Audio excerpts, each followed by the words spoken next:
So the second concept I want to introduce you to is the notion that Israel is an immigrant society.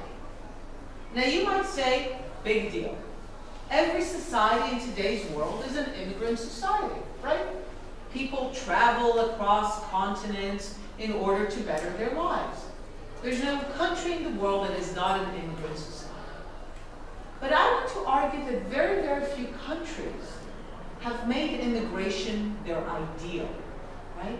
Bring us your poor, your huddled masses. The ideal that immigration is good for the country. This is an ideal that is actually only typical of very few states. Those are states that's what's common for them is that at one point in their history they had a whole lot of land that they wanted to populate very quickly. So it's going to be the United States, or Canada, or Australia, or Argentina.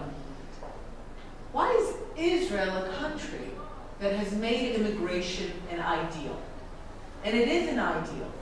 In Hebrew, we speak of aliyah. Aliyah literally means ascendance. It comes from the biblical practice of the Judaic people, the Hebrews, the Israelites, ascending to the Temple Mount 3 times a year. The idea is that if you're Jewish and you immigrate to Israel and you become a citizen, you ascend. So why is immigration an ideal in Israeli society? Well, quite simply, it's the missing link between the dream and the reality. Without immigration, the modern state of Israel would have remained the delusion of some lunatic in Vienna. The fact that the modern state of Israel became a reality is precisely because people were willing to move, to immigrate. Right? Without it, most Jews in the world, about 90%, if not more, lived outside this land when the idea of establishing the modern state was hatched. So in order for the modern state to actually establish itself, people had to move here. They had to come here. So Zionism is nothing without aliyah, without immigration.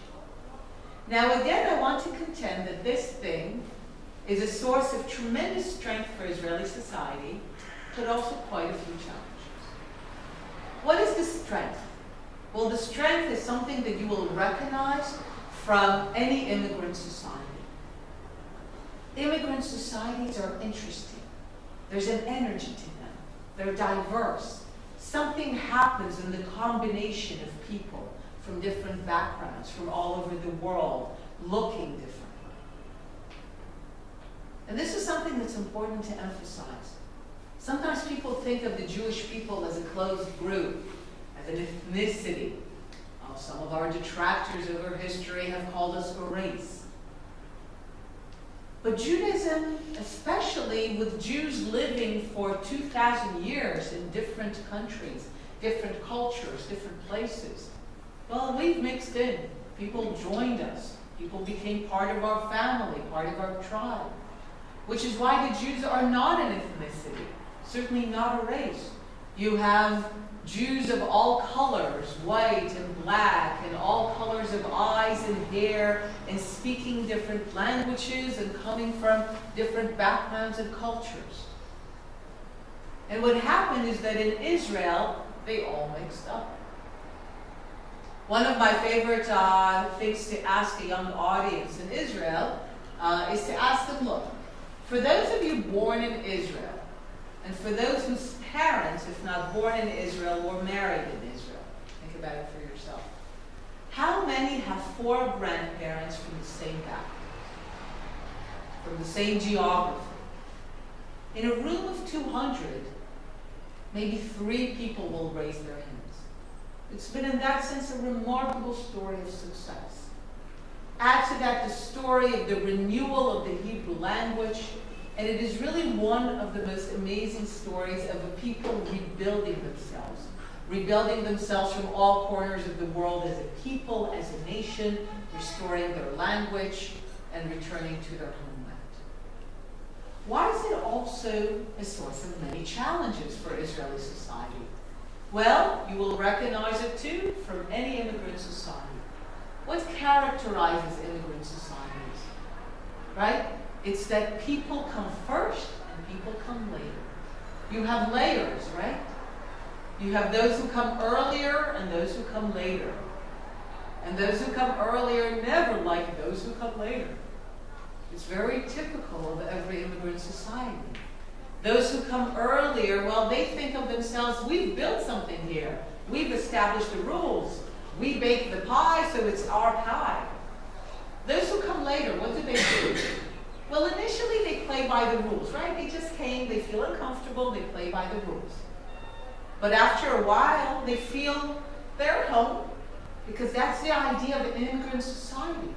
An immigrant society is one where people are supposed to feel at home after a while, that it's theirs, that they have ownership over it. Now, what do you do when something is yours, when you have ownership over it? Well, you have something to say, right? So the new immigrants, who are not so new anymore, begin to say, look, those rules that you have here, they're not so good. We have ideas for different rules. And we're baking the pie too, so we should get a bigger share. What do those who come earlier say? Oh, no. You're not changing the rules. These are good rules, and we've created them. And you should say thank you for whatever share of the pie you're getting. And a lot of this dynamic is part of Israeli society. This kind of back and forth between the various layers of immigration.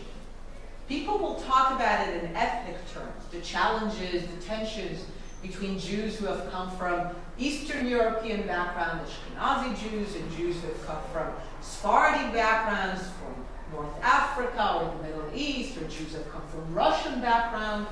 I want to argue that it's not about the ethnicity. It's about the layering. It's about who came first and who came later.